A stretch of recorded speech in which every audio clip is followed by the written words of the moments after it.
Now to a land on which the sun never sets. Or it didn't until a while ago, but times change.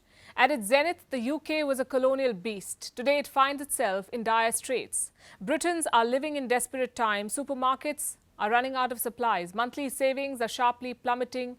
Children are skipping meals. Students are considering dropping out. And a record number of families are now depending on food banks to get something to eat. Who would have thought that this would become of the once great Britain? Our next report delves into the UK's cost of living crisis and how it is impacting the British society. The year was 1913. The British Empire ruled over 412 million people around the world. That meant 23% of the world's population was under British control. Its empire stretched over 24% of the Earth's total area. It was unparalleled power. Cut to 2023. This is what supermarkets in the UK look like. Shelves wear a deserted look. Fruits and vegetables are being rationed.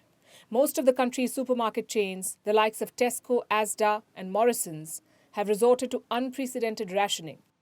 Customers can now buy just 3 units of tomatoes, peppers and cucumbers.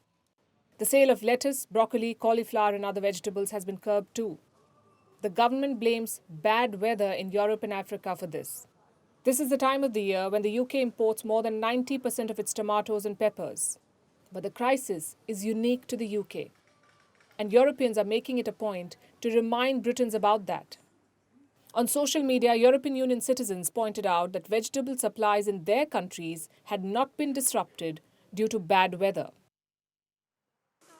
The cost of living crisis is taking a big toll on the people of Britain. A record number of them are now dependent on food banks. What are food banks?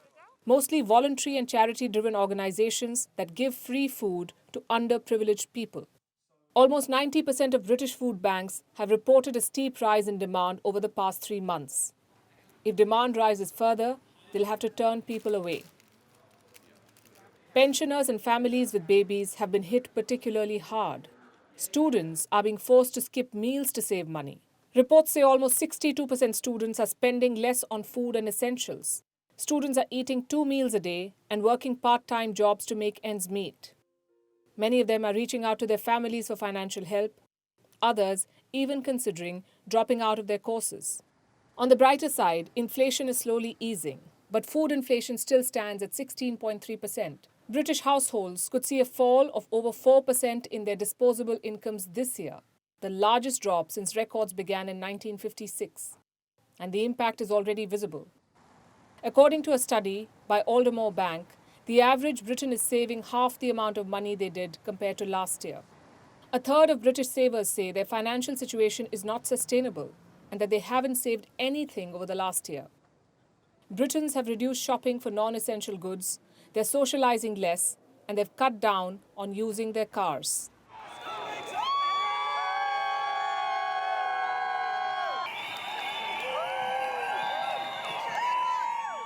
What you just saw were visuals of school children taking part in the strike organized by teachers earlier this month. Strikes have become a weekly affair of sorts. From healthcare workers to teachers to even railway workers organizing mammoth strikes and walkouts. What are they striking against? The high cost of living. While the costs have risen, their salaries have not.